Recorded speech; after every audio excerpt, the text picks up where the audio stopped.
Well, I've come to say when people ask me what my book is about, I'd say that it's a book about balance disguised as a book about productivity. Because productivity has this notion of like driving and like hustling and grinding and getting things done and like nailing tasks left and right and multitasking and doing everything you can and just going to bed completely exhausted at the end of the night, knowing that you used every possible second of the day. And I hate that. I really don't like that at all. And that was another thing that sort of angered me about all these internet articles over time. I was reading them and thinking, what kind of superhuman is doing all of this, right? And I would just look at those articles and I would think, they're leaving a lot of things out, right? Because in order for me to get up at 5 in the morning, I got to go to bed at like 9. I'm not staying up till midnight. And so this notion of productivity, I was really hoping to bring a different angle to it and say, it doesn't have to be hustle and grind. It doesn't have to be exhausting. Productivity is about working on the things that matter to you, which could be any number of things, right? My family matters to me, and working on that may mean just sitting down and playing with my kid or just listening to my kid talk to me about their day. Anybody who would describe productivity probably wouldn't say, you're being very productive if you sit down and listen to your child, right? I'm Casey Main, author, writer, and party girl turned spiritual junkie, and I'm dedicated to helping you better understand the most important and most complicated relationship you'll ever be in, the one you have with yourself. It's the only relationship that you're in for the entirety of your time here, and it affects every single aspect of your life. Yet it is the one most often overlooked. This podcast is here to help you explore that relationship, get to know yourself so you can accept yourself, heal yourself, and become a better version of yourself. So let's get to it.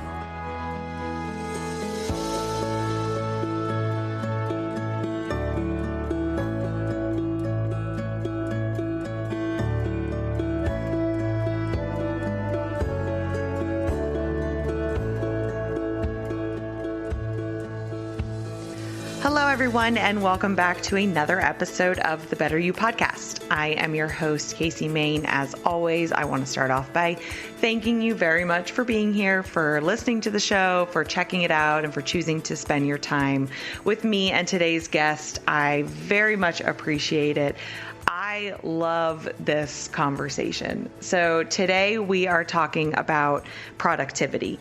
But what I love about this is it's a different view of productivity, and in my opinion, a much healthier view, because as I'm sure you guys have all experienced, there's kind of this like hustle and grind culture out there that is all about wake up super early, grind and work hard and push throughout the day into the evening hours, and then wake up and do it all over again. And it's kind of this just go, go, go, go, go. And while that might work for some people, it doesn't work for all of us. In fact, I'd be willing to say it maybe doesn't work for the majority of us. And if you've been following along the podcast and you've listened to several episodes, where we've talked about different types of energy and how we're all different in terms of how we work and what we're here to do. And there's just like this individuality component of all of life that I think is so important and is often left out of conversations, even about things within like the personal development world. And so today's guest wrote a book about productivity, but it really takes into account that individuality component. So pretty much don't listen to all the stuff out there that's telling you like this is the only way to do it or this is the best way to do it, but instead find what works for you. But then also he's incorporated these bigger picture concept of purpose and vision and what really fulfills you and inspires you, and that's tied into productivity. So kind of make sure that you really care about what you're doing, because that will help drive you, but also find the work-life balance, because working on your relationships and spending time with family and friends and all of that ties into kind of his definition of productivity. And it's just, I don't know, it's just such like a refreshing view of how to go about goals and how we plan out our days and what we're trying to accomplish. And I absolutely love it. So I'm very excited to share this conversation with you guys. And then it's extra special for me because I actually helped him write the book. So one of my passions since publishing my book is helping other first-time authors write their book. I would call myself a developmental editor. I am by no means like a grammar copy editor. I often break grammar rules myself. Really more helping first-time authors actually bring that book to fruition. And I know firsthand how difficult it can be, especially if it's your first time writing a book, because you've got all this self-doubt and you have these moments where you absolutely love what you're doing, and then you have moments where you're thinking, who am I to write this? And it's easy to get lost, and then it's easy to get so just kind of stuck in the weeds of your book, especially if you're writing about anything that has to do with your own personal experience. You're so close to it that it's hard to zoom out and understand how it might be read by somebody else and what makes sense and where are dots connecting or where are they not. And so I absolutely love helping first-time authors finish their first book, whether that be kind of an accountability component of checking in and making sure they're writing, or the inspirational component of being that cheerleader to be like, no, it's not terrible, and yes, you can write this book. And then also just helping with the actual content and the flow of ideas and making sure that they're really going deep into everything.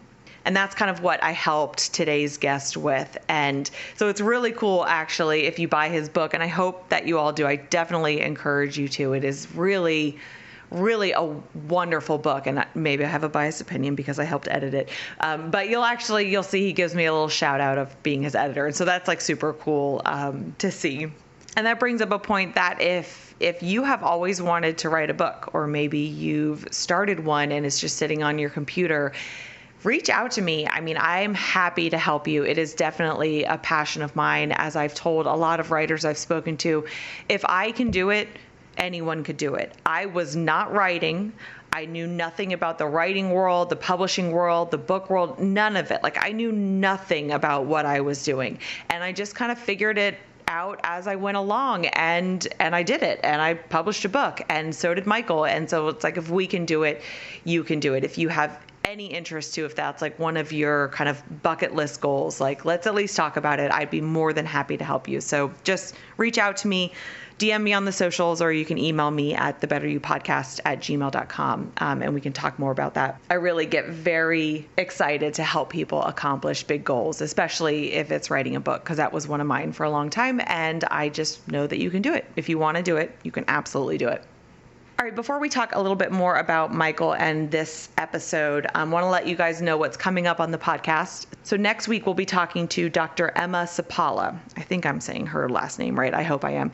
And she's the science director of Stanford Center for Compassion and Altruism Research and Education. And we're going to be talking to her about breath work and her book. She's got a book called The Happiness Track: How to Apply the Science of Happiness to Accelerate Your Success. So if you're not already subscribed to the podcast, then go ahead and hit that little subscribe button so you don't miss that episode, as well as all the wonderful episodes we'll have coming up. All right, so let's talk about Michael. Michael Mehlberg is a family man, entrepreneur, business professional, fitness nut, organization freak, productivity junkie, and Amazon bestselling author of Home Early: Destroy Distraction, Become Powerfully Productive, and Finish Work Before Dinner. His self-improvement articles have been featured on prominent websites such as HubSpot, Tech Republic, Optimal Living Daily, and The Startup. And in this episode, we discuss how having children changed his routine, priorities, and inspired him to find ways to be more productive so he could maintain some of his hobbies, passions, and side hustles. A more practical way to view purpose and incorporate it into your life. The power of yearly mantras to keep focused on your bigger picture priorities. The importance of embracing the individuality component of productivity and finding what works for you. Finding the balance between focus and flexibility.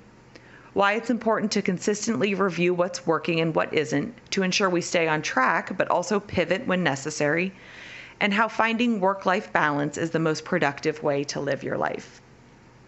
I really think you guys are going to enjoy Michael and this conversation. I'm excited to share it with you. So that's it. We're just going to go ahead and jump right into it.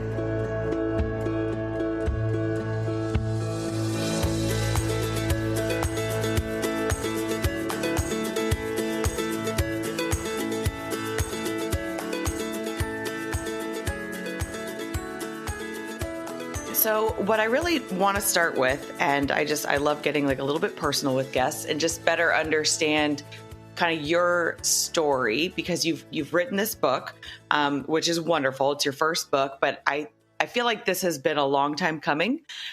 So tell us a little bit about kind of your background and your experience with, I guess, trying all these different productivity tools and then stressing out and things weren't working. Like, kind of, how did you get to this point of being like, this is the book that I need to write? It was a long time coming. It was years in the making, I think, long before I even realized that I was a writer. When we had, I always tell the story, when we had our first kid, we felt like we kind of had things under control. We were ready for it. It was definitely a change of pace, but we took it on, and we were new parents and we were figuring things out and we were making it work. And the second kid came along and we were like, we got this. Like, we're tag teaming this thing. It's awesome. And we are, we're really good at what we do here, and we're nailing it. We are parents now. And the third kid came along and the wheels fell off the bus. Yeah. They really You went to zone defense from man on man. Man to man was gone, zone defense all around, and they were all competing for our attention. And it wasn't just, our attention as parents, but attention during the workplace, during the workday, and attention, during quiet time, like things, hobbies that we would want to do. I mean, it all went out the window, and that was painful for a while. And so I just started. I've always been sort of a driven person. I've always liked doing things on the side. I've had a full-time job, and I started dabbling in writing a little bit a long time ago, and blogging and running a website, and all of these different things. And when all that went out the window, it was painful. And so I started looking for ways to to fix that. And I guess it ended up resulting in me reading a lot of productivity books or self-help books, right? 7 Habits of Highly Effective People, The One Thing, Deep Focus, like Essentialism, the list goes on. And I was putting together little snippets. I would take my notebook and I would write down the little things that I thought, that would really work for me. Like that particular productivity tip. Like, I'm not going to take this whole book. There's a lot going on here, but that one tip, that would really work for me. And over the years, it became this system that I used that, was really effective. And then, I found, even with 3 children and a family and a full-time job, I was able to do more, but not feel overwhelmed by it all. And that was when I realized, wow, this is interesting. Like, maybe I've got something here.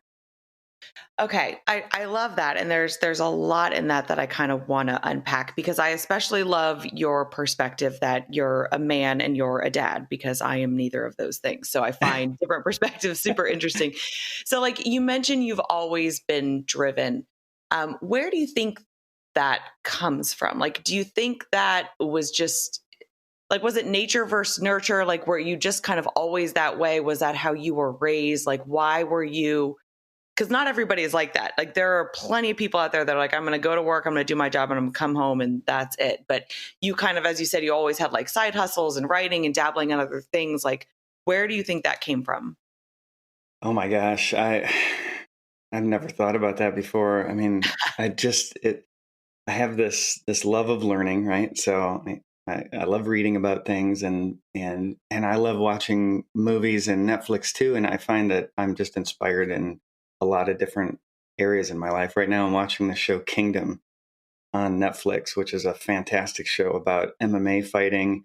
And darned if I didn't go out and buy a boxing bag and put it out, because I wanted to try it out, So I don't know where that came from. I think everybody has that, though, in different ways, right? Mine tends to be reading random books on, chess, or watching a movie on MMA fighting and getting a boxing bag. And, but everybody I know has something that they're doing, right? My son's coach, baseball coach, when I'm writing on the side, he's looking at statistics, and he's, coaching our kids, and he's really good at it, right? Mhm.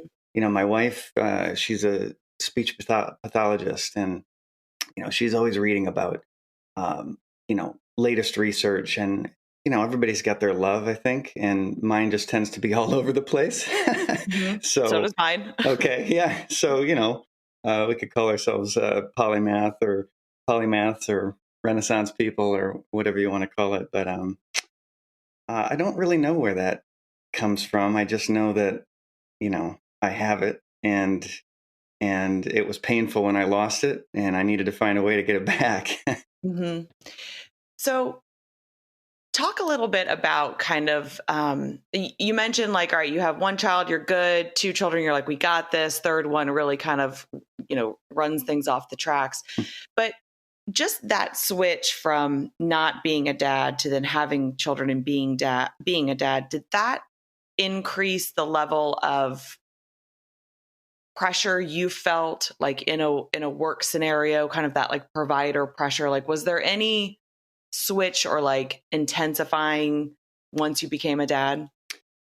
I've always been really bad at sort of monitoring my own stress, and that can be a good thing, right? But in a lot of times it's not. So I never felt pressured. I felt really excited by it, motivated by it, and I think definitely being a dad has um, made me better at what I do, almost in every area of my life. And I think probably that does come from just wanting to provide, needing to provide, um, having to have a softer touch, right? not going Hmm. to not going to meetings, and just sort of hammering on the table and saying this has to happen, this has to happen, right? Because that doesn't work with kids, right? They'll just headbutt you all day long. Um, so I never really felt stressed by it, but um, more motivated by it, and excited. Especially the first kid came along, everything was new.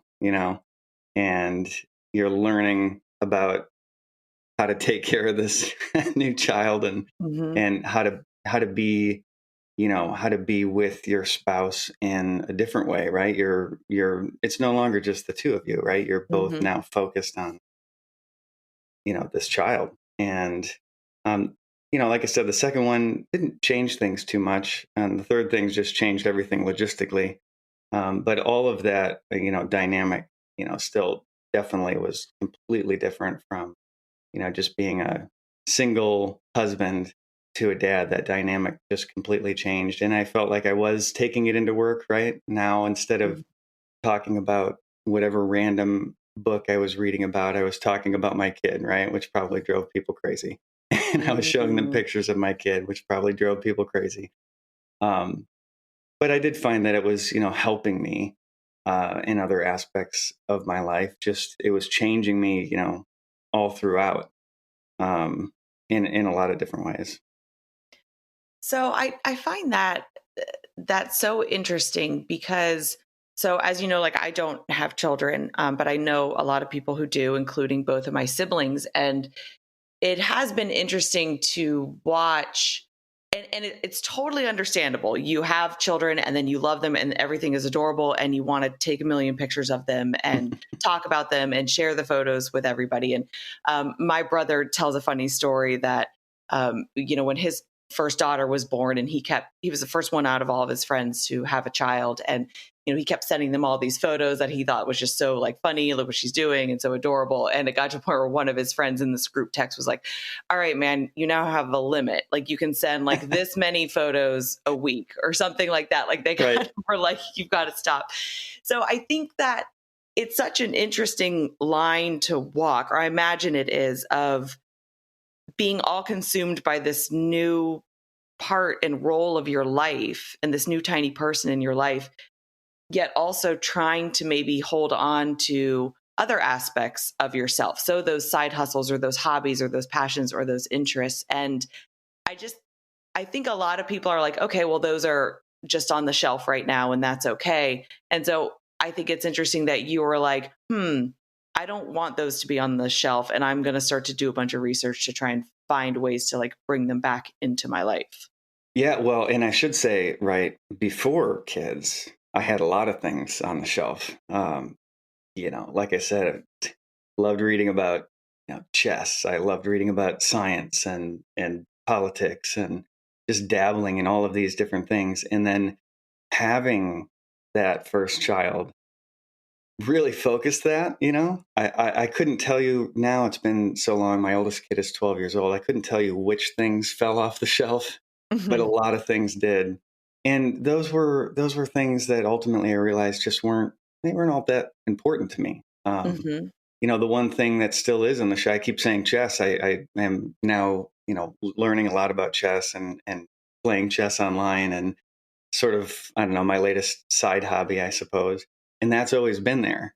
But there's a lot of other things, that definitely fell off, and they were interesting, but they weren't necessary. And Hmm. so, from that perspective, having that first child did focus my, whatever time I had left for any side interest. It definitely did focus that, and sort of get rid of the shaft. Well, so I love that. And that's almost like a perfect segue into talking about your book, because it's kind of falls in line with, okay, like you've got to do a little bit of experimenting and find out like what really interests you, what really excites you, what really inspires you. Like those are the things that stick. But then you also have to have everything that kind of falls in line with this more these bigger picture concepts like purpose and vision and stuff, which is one of my favorite things about your book, because I think that so we talk a lot about purpose in the personal development world, in the spiritual world. Like that's a very common thing, almost to the point probably that it annoys people that are like, I don't know what the F my purpose is. Stop talking about it. But I'm not sure that's often like tied into the conversations when you're just like talking about productivity. So like how did you get to this point where you realized, okay, purpose and productivity go hand in hand? Like, was it just through personal experience that it kind of clicked in your mind, or like, why did you feel like that was an important part of this like overall system? Now that is a really great question, because so I just turned 40. And so I think when I was around 35, I started just thinking about, like, what am I doing with my life, right? I started thinking bigger picture, and I don't know why. I don't know if that's an age thing. I And it think it just is hit because me. the same thing happened to me at 32. How isn't that strange? So, Yeah. and I started just reading about purpose, like, how do I find my purpose? And I think, 5 years ago, there was probably a lot of talk online that I was consuming about, living your passion, right? And, you Hmm. know, doing that thing that really like lights a fire inside of you. And I was searching for that. And I must have read a dozen books and 1,000 internet articles on how to find that. And I was doing all of these exercises and asking myself all the questions, and, waiting in some cases, like they would say, write and write about it until the tears come, right? I'm waiting for the tears to come. And I'm just looking at it going, this isn't not really helping me here. I'm sort of finding my way through it all, but I'm doing a lot of work. And at one point I realized that, this one overarching purpose, right? It was a good exercise to do. But what was really helping me was asking myself, what's important for my health? Uh, What's important for my family? What's important for my job and my finances? Like, what do I want to get out of these things? And when I focused those questions on that kind of purpose, not this overarching, this, North Star, which I even talk about in the book, but those specific North Stars, right, for each one of these areas in your life, all of a sudden it became really clear what I wanted to do. And then I realized that it was that, that North Star for every single area in my life could really drive what I focused on, right? And where I spent my time. And it would make it very clear to me that doing one activity just wasn't at all in line. It would be an activity that I would have done before just without even thinking about it, right? I'd wake up and I'd do my thing. And then at the end of the day, I'd do all these activities and tasks that didn't necessarily help me. But once I focused on, this is what I want to do with my health, all of a sudden, a lot of those tasks and activities just, became pointless. Mm-hmm. uh, and I became very focused on, oh, well, I need to do these things instead. And then, those are things that I can write down and they align perfectly with that, health purpose. And this aligns perfectly with my family purpose. And and that actually helped me more figure out what my overall purpose was, although I'm still a little fuzzy on it. I think I've got it in better check than when I was doing all these random, life purpose exercises. And so that, in short, just finding the purpose in these different areas of my life just really helped me understand what was going to be important to work on and what was just going to be busy work. And that started driving a lot of different product. And I started looking at productivity in a different way at that point. I love that so much because I think that so many people struggle with this concept of like, okay, what is my big, giant, overarching purpose? And it's kind of like, if you can't figure that out, then you could easily get like disheartened and be like, oh, well, like whatever. But you broke it up into these different areas and you're like, all right, well, let me look at, health. Let me look at family. Let me look at career, finances, and why do these things matter to me and like what do I want that to be? Like that's just, I don't know, it's like it's a more practical way of doing it. And I think it also just brings up a good point that it's different for everybody. So like my little question all of life wake up moment at 32, like I did come to the conclusion of this overarching purpose, which was very simple, but it helped me focus too. It's like everything either falls in line with this or it doesn't. And then all of a sudden I was able to kind of get life back on track. You just took like a different approach, but the end result is the same. Is that now all of a sudden you like prioritize how to spend time, what matters, and then it just makes it easier to like stay on track because when those distractions come up, it's like, oh nope, like that doesn't fall in line with like what I'm trying to accomplish. Absolutely. Yeah. And that's awesome that you found one, right? I'm still looking for that tweet that I can write about what my whole life is about. And that is really awesome that you found one. So I don't want to disparage that. And in fact, in the book, right, I've got a section on a couple of questions that I found were the most powerful in helping me get closer to that. But those individual, I still think that those individual, life areas like health, finances, and work, and all of those can just help you focus a little more. And they're even useful, even if perhaps you do have an overall life purpose.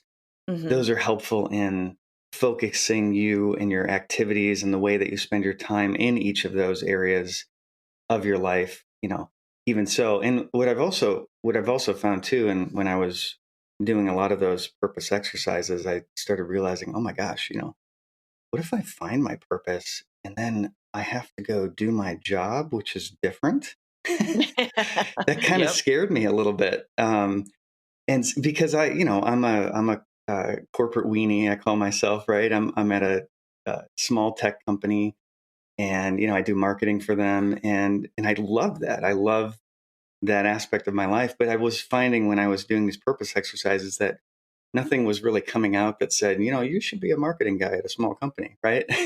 Mm-hmm. And that started to worry me a little bit. But now, when I look at these individual areas of my life, health, finances, job, things of that nature, just makes it really clear. Um, you know, it doesn't have to align to a greater purpose, right? I still have to make money, right? We still got to put food on the table for the three kids and the family. Um, and yet I still can do these outside activities that do, light a fire inside of me.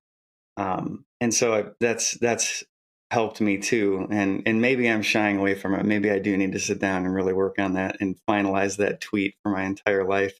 And I'm just scared of what it looks like. But overall, I found a nice balance that I'm able to go to work and do my job and feel, satisfied with what I've done at the end of the day and bring the paycheck in to pay the bills, and still have time at night for family, still have time at night for, um, side hustles and activity and, writing books and things of that nature. Well, yeah. And I think that brings up a good point. I love that you say you were like kind of scared that it'll change all your life. And like, that's what I allowed it to do for me, that I just then quit my job and had no real plan and have been kind of struggling to figure it all out since. That's But so awesome. I don't know. Well, it is at times.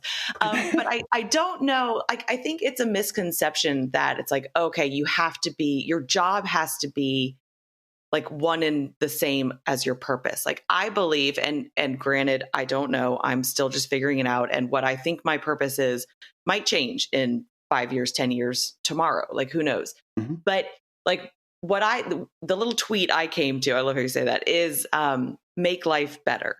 That I'm just here to make life better, both for myself and other people. And I love the word better because, like, I hate the phrase like, oh, I'm living my best life. Like, when you say best, like, you're putting a self-imposed ceiling. Like, you're just saying this is as good as it gets. Whereas like, we can always be better, but just because you're trying to be better doesn't mean there's anything wrong with you. So it's kind of this balance of accepting yourself, yet also striving for growth. And like, that's all great and everything. But then it's like, okay, well, how do I do that? Because I've kind of taken this top down approach, but like, what does that actually look like? And really, it could look like anything. I could have done that at my corporate job. You know what I mean? Like, I didn't have to leave the corporate job to fulfill that bigger purpose, because I currently believe that those larger overarching purposes are so big that they're a little bit vague, that they can be applied to all kinds of different, day jobs. Like, that isn't so much the point, like the work you're actually doing. The point is taking that bigger concept and instilling it like throughout whatever your daily work is. Yeah, that's really great. I love that you used the word better too, because I think early on in my website, right, I write a lot about, self-help and mindset and things of that. I'm pretty sure I used, live your best life as some tagline at one point in my website. Oh yeah, I think everyone did for a while. Everyone did, yeah. And so eventually I removed that. I was like, that just feels too cliche, and yeah, I got to get rid of that. But better, right, is right. We can all strive to be a little bit better each day in a lot of different areas in our life. Mm-hmm. And that's such a great mantra to be able to carry with you, right, wherever you go. Mm-hmm. And my mantra, I actually have a changing mantra. And so a long time ago, and I don't know if I got this from a book or if it just came about somehow, but I do write about this in my book, that every year, instead of doing like a New Year's resolution, which, everybody will just stop doing after like 2 weeks, right? And myself included. Yeah. Especially this year. No kidding. Yeah. Maybe took a month or two, and then the wheels really fell off the bus. Yeah. Instead of doing that resolution, right, I kind of have a mantra. Mantra is probably the best name for it. I've never really had a good name for it, but it's just this idea that I want to work on throughout the year. So for me this year, I just wrote the word connected. And I don't know why that struck me, but I thought, this year I want to be connected. Like, I want to connect to my readers on my website. I want to connect with my family. I want to really connect with my health instead of just going through the motions, right, in the gym. I really want to like feel what I'm doing and feel that it's helping me in some way. And so occasionally I forget, quite often I forget what that mantra is, but every month I go through and I look and I review, and that word just sits at the top, my mantra for the year. And it reminds me like, oh, yeah, that is what I wanted to be working on. I think maybe last year I was feeling a little disconnected from things, and that I was, just sort of hustling and grinding a little too much, and that I should really go back and connect. And that word just stuck with me. And every year at the beginning of the year, I do that. And I put that mantra, so to speak, at the top of the page, and, come back to it as often as I can to remind myself what is that overarching theme for the year that I want to work on. I love that. So I tend to have, that's so funny. I tend to have yearly mantras also. I tend to, at least I was for a while. I'm not anymore because it'll get out of control, but I was like tattooing them on my body. So like Oh, wow. I have, yeah. So like I have let go on my wrist, and that was a mantra a couple years ago. And then I have only love is real, which was a mantra last year. I don't know if I did a mantra this year, but I love that concept, kind of that yearly mantra, because it reminds you that life has like different seasons. Like there's different priorities. And I mean, these seasons can be yearly, they can be stages of life, like, being single and then being married and then being a parent and then, being older and retired. And it's like, I think we sometimes can get so stuck in what we think, like, this is my purpose and these are my goals and this is my plan and this is my job and this is what I'm doing, that we don't like allow for any of that like fluidity, which is another thing like I love about your book, because I don't think it's certainly not a theme in the hustle and grind culture. And I don't know that it is too much in productivity either, because a lot of times that is like you're setting these goals and you're sticking to them and you do whatever you can to get to them. But you have this great concept of like, first of all, finding what works for you, but then second of all, like having enough flexibility to constantly review, to be like, okay, like, is this working? Do I need to pivot? Like not just on a yearly basis, but even like on a weekly basis. So like, how did you break out of that? Okay, I'm going to set these goals and this is like, I'm just sticking to them. Cause a lot of times like driven people, like that's a little bit more their MO versus, all right, I'm going to be focused. I'm going to set these goals, but I'm also going to have like this little balancing point of not like being so attached to them that I can't let go of them if they're not working. Yeah, I think I got angry. I think I think I I love got that answer. I think I got really upset having read every article there is possibly to read on the internet about getting things done and, what I should be doing and, the 36-point morning routine. And at some point I was looking at it and just realizing like these are, you know, waking up at 5 a.m., sounds great. I've done it. I've tried it. It worked for a while. And yet I was also supposed to hustle until 11 or 12 at night, according to another article, right? I was supposed to Mm-hmm. just burn the midnight oil and just get things done. And I was supposed to, meditate, and I was supposed to drink, a gallon of water, and all of these things. And it started making me angry that I would read this article and it was pitched as the ultimate life hack, right? The thing that you do that's just going to make everything fall into place. And it never did. And I realized that it was a thing that helped somebody get their life in order or have all the pieces fall in place, and it helped them reach the summit. That one thing, that was the one thing that pushed them over. And so they wrote about it. They were inspired to write about it, and great, right? And it's probably helped a lot of people, and it even helped me in some ways, but it never helped me reach the summit. That wasn't my thing. It didn't take me there. And it was frustrating, right? Like, wow, I'm waking up at 5. I'm meditating. I'm drinking the water. I'm eating the protein. I'm staying up late. I'm working out. I'm doing all of these things. My day is just completely jam packed with every possible life hack that you could think of. And yet I'm not getting any closer to where I want to be. Mm-hmm. And so I got frustrated and angry. And then the light bulb went off that, oh, wait a minute. Like, this is just something that helped them get to the summit.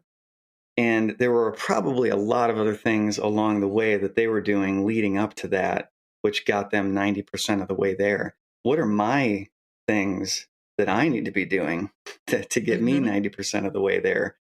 And as I went along, I started doing that review where I looked back and I said, you know what? For me, meditation is not helping. Journaling was helping. Like, journaling was helping me, write down my thoughts and come to grips with what was working and what wasn't, and my frustrations and all of those things. So I kept journaling, and I threw out meditation. Um, you know, Spending time tracking my water intake wasn't helping me do anything. And so, I threw that out. And there were a number of things that I just looked at and I was able to toss them out the door. And I thought, man, this is a really helpful exercise. And I just incorporated a very small, 30-second version of that into, a weekly and a monthly review. And so that I never get too far down the track without looking at, my progress and saying, what are the things that are really helping me and what are the things that are, yeah, they were interesting at the time, but now they're just distractions, and I've experienced them, and now I know that they're not going to work for my system in my life. Right. And I think that's what is such like a differentiator about your book is that it's like you're promoting the individuality component of productivity.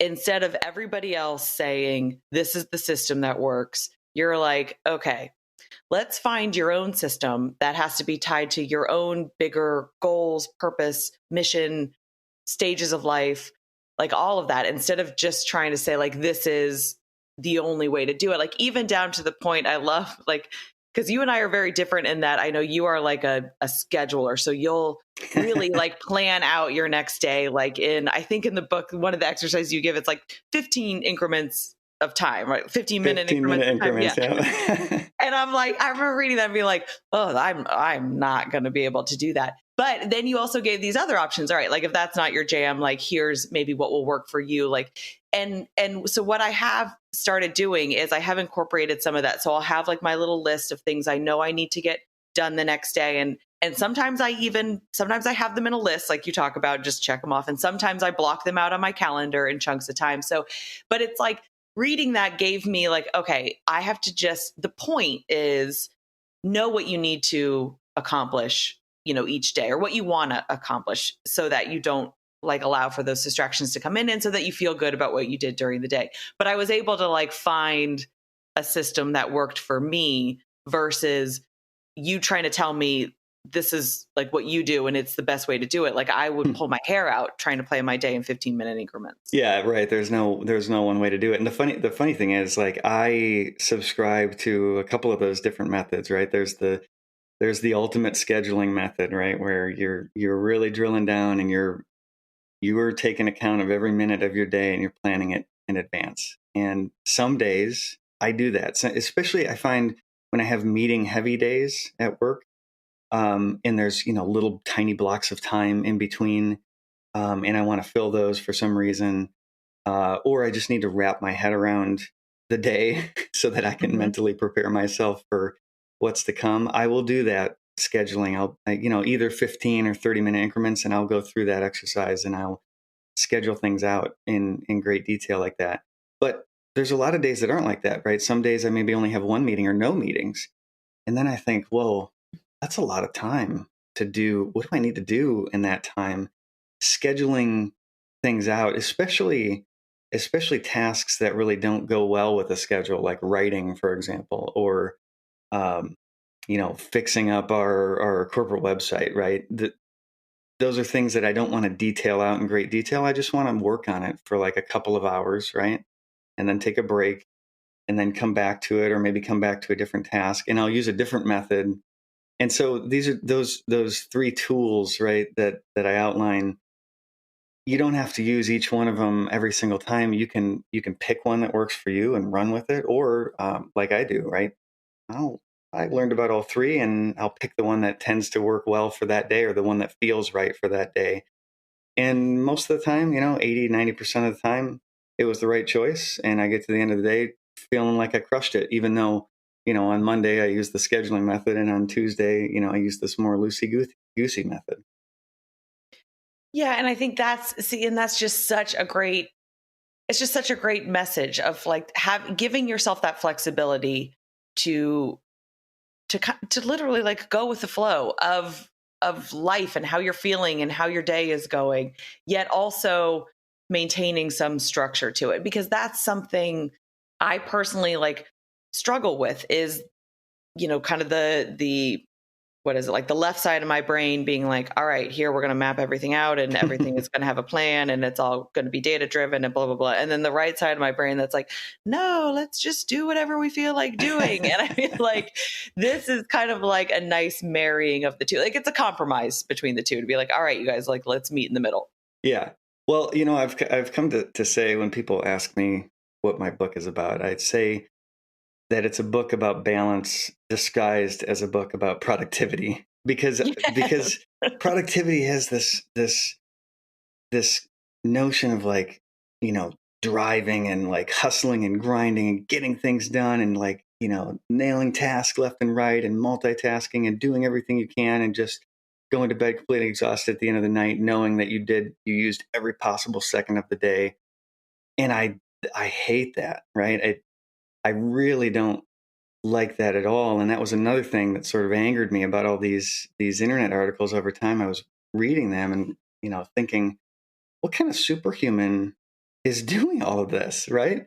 And Yeah. and and you'd see the quote superhumans, right? Posting pictures on Instagram and or writing the articles about it. And I would just look at those articles and I would think, they're leaving a lot of things out, right? Because in order for me to get up at 5 in the morning, I got to go to bed at like 9. I'm not staying up till midnight. And so, this notion of productivity, I was really hoping to bring a different angle to it and say, it doesn't have to be hustle and grind. It doesn't have to be exhausting. Productivity is about working on the things that matter to you, which could be any number of things, right? My family matters to me, and working on that may mean just sitting down and playing with my kid or just listening to my kid talk to me about their day. Um, Anybody who would describe productivity probably wouldn't say, you're being very productive if you sit down and listen to your child, right? Right. But that's like it's like a whole life view of productivity because that does matter. And that is going to make you feel better and more energized and inspired throughout, I guess the work scenario where most of the productivity conversation lies. Like, Right. I love that you incorporate that, like that working on every relationship in your life is ties to your overall productivity. Right. Yeah. And if you ask yourself or anybody, hey, tell me about a time that you just like every single minute of the day you were on and you were like, doing all these tasks, you were super, super busy, right? You kind of forget about those days, right? Those days are taxing in your Mm-hmm. life. And there's plenty of days where you get to the end of the day and you're like, man, I'm busy, but like I didn't really get anything done. Yeah. Um, Yeah. but there's other days, if you could ask somebody about like, tell me about a time where you got to the end of the day and you really felt like you achieved something.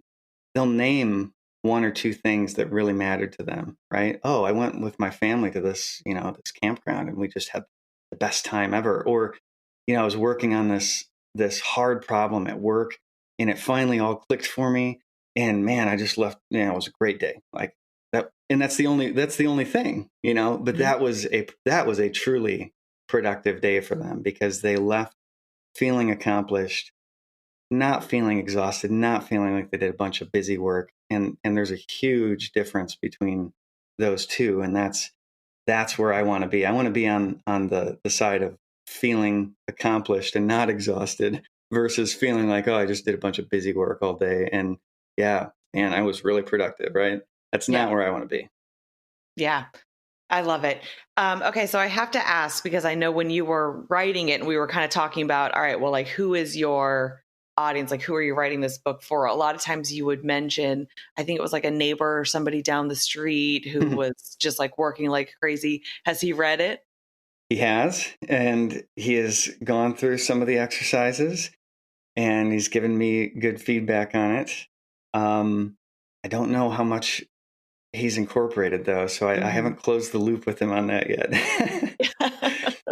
but Okay, that, well, but I it, was thinking about him. I'm like, I hope he's found balance. yes, there's a bunch of people that have read it, and I was hoping when I wrote it that the book would be for everybody. I think there's a lot of talk just because about my background, right? I'm in the corporate world. And so I talk about meetings and sales and things of that nature.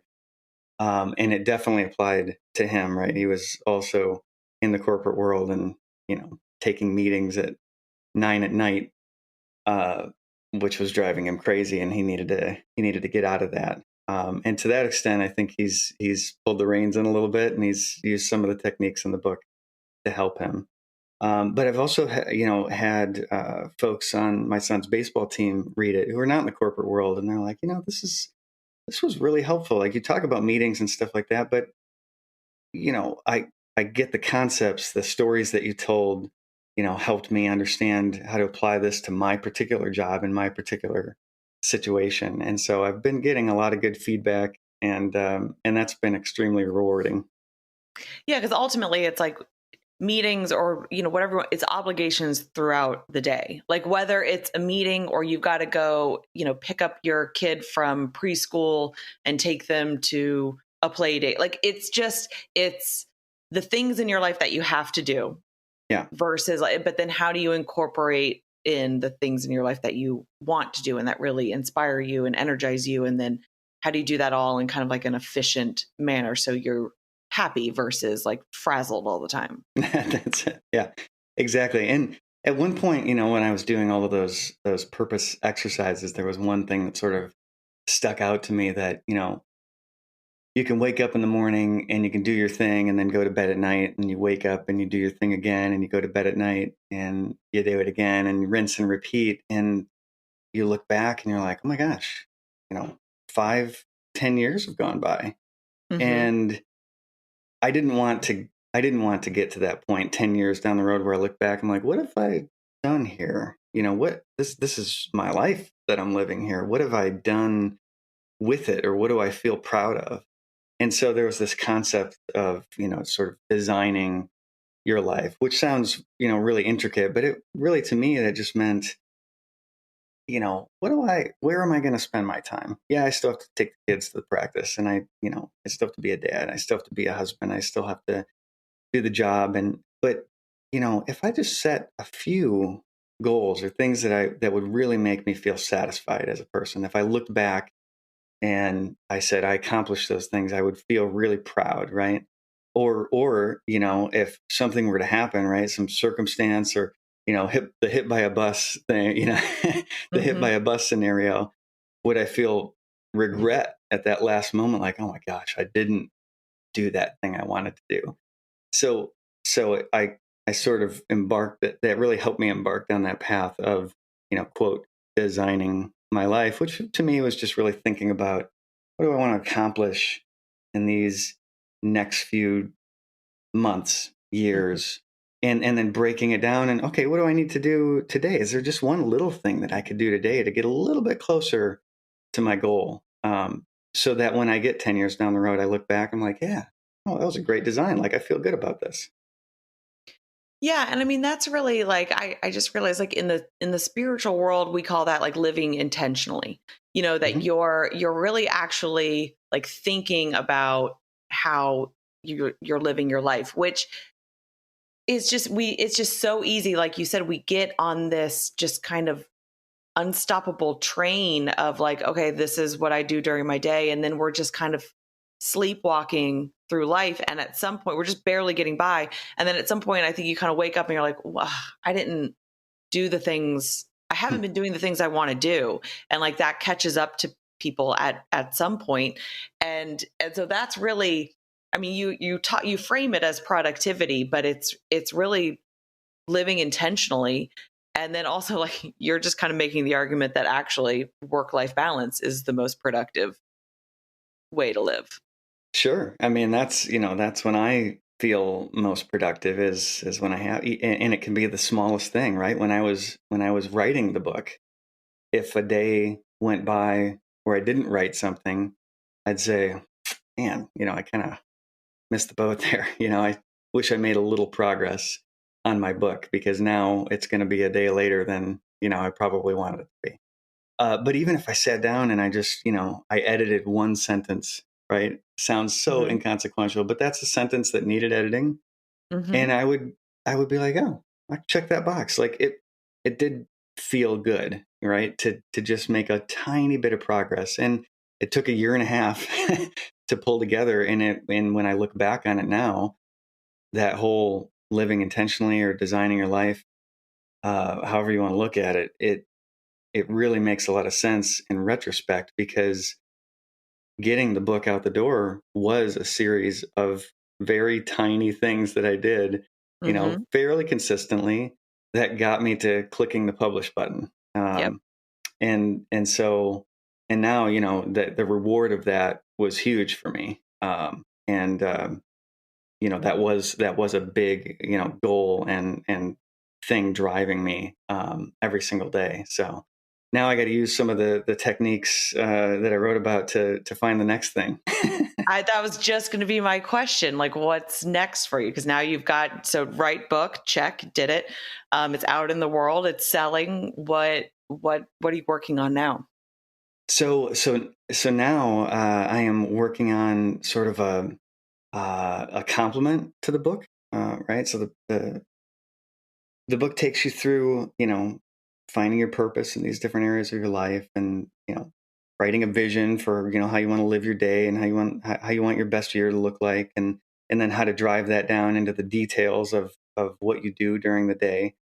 And so I've been on the lookout. I've been scouring the internet for a journal, because I love writing, right? I love fountain pens. I love Mhm. journals. Moleskin. I have like 15 Moleskin notebooks, because I can't help myself but buy a new one every time they come out with a new color. And so, but none of those journals that I've ever got has the daily plan, right? The area for your schedule, the area for note taking, the area for reflecting on your week or your month in the way that I want it to, the way that I find is the most helpful. And so I'm creating now a complement to the book, which is that exact thing. It's takes you through the questions, right, that I ask in the book, the things that you can do on a yearly and a monthly and a weekly basis to help you reflect on where you're going, and then the space in daily pages for you to take notes and build your schedule and figure out your priorities and keep your tasks. And even if nobody else buys it, I'm going to use it, because I can't find a darn thing like it on the internet, and I'm super excited about creating it. No, I love that. I love that because then it's like you've got everything in one place. Whereas I tend to have some stuff in a calendar, some stuff on the computer, some stuff in random like lists and notes, and it'd be nice to have it all in like one place. Yeah. That's I have the same thing now. I've got the calendar, I've got the notebook, I've got pieces of paper and index cards that I carry around with me that all do and serve different purposes, and reminders on my phone. And it's manageable, but I would love it to be all in one place, and so that's what I'm striving for. Oh, that's awesome. I love it. I'm just so excited to see kind of where you continue to go. I love the book. I encourage everyone to buy it. Tell everybody where they can find you and follow you and get the book and all of that good stuff. Yeah. So the book is called Home Early: Destroy Distraction, Become Powerfully Productive, and Finish Work Before Dinner. And it's on Amazon now. You can get it in Kindle form or paperback form. Um, I tell people, if you have even an inkling of interest in this, just grab it. I've got literally 12 pages of scientific references in there. And so Hmm. I'm really confident that somebody will find even one tidbit that they can take away, whether it's, some science backed productivity tip, or it's this, overarching system. So, head to Amazon, grab it. If you're not sure, I have a website. You can find me at MikeMehlberg.com or MichaelMehlberg.com. Takes you to the same place, /home early. And you can throw in your email address, and I'll send you the first chapter. And I'll also send you a bunch of the exercises that I list in the book. One of them for finding your purpose, one of them for planning your day. And there's a couple other exercises in there. One of them looking at how you spend your time throughout the day versus where you'd like to spend your time throughout the day. Hmm. All of those exercises I'll send you in a PDF along with the first chapter in the book if you're not sure. So michaelmelberg.com /home early. is also where I keep a lot of my blog posts and other writing as well. I love it. Yeah. I love how you have all the, like, my inner nerd loves all the like data and science you have in there. Like it gets into really cool stuff, even of like what kind of plants and smells have been shown to like make you more productive. I mean, you go like super high level, like purpose down to like, you should have a plant in your like working space. Like I love it. But then you also have quotes. Like I love quotes. Like you've got like Thoreau quotes and all these like Seneca, like so you've got like the data science, but then also the like philosophical. So I love that combination. I realized, the quotes motivated me, right? The system and these other books and the pieces that I've been able to take from them to create this system is, sort of all my personal experiences, and I tell stories along with it to help drive it home. But then I love the science side of things too, and so I wanted to find actual productivity tips, researched science on how to be more productive and how you can set your environment to be more productive, or what tools you can use to be more productive. And I didn't just, list the, whatever everybody else was talking about. I wanted to find an actual scientific article that said, we studied this and 2,000 people found that they were 12% more productive than this. So I tried to incorporate all of that in the stories, the inspirational quotes, my experiences, and the science to back it all up, and tried to bring it together into something that hopefully will help people, get to the end of the day and feel like they've really accomplished something that they can be proud of. I love it. Absolutely love it. Thank you so much for coming on. I really appreciate it. Thank you. That's been a pleasure. All right, that'll do it for this week. I hope you guys enjoyed this. If you did, I ask that you please leave a rating or write a short review for the podcast. That really helps a lot. Make sure you are following us on the socials on Instagram and Facebook at The Better You Podcast. And definitely make sure you are subscribed so you don't miss upcoming episodes. And let's see what else. If you have any feedback for me, you can always reach me at thebetteryoupodcast@gmail.com. I welcome any topic requests, guest suggestions, just general feedback, any questions, whatever. I try and be very accessible, so definitely just shoot me an email if you want. And yeah, I think that's it. I hope you guys have a great rest of your day and a wonderful week.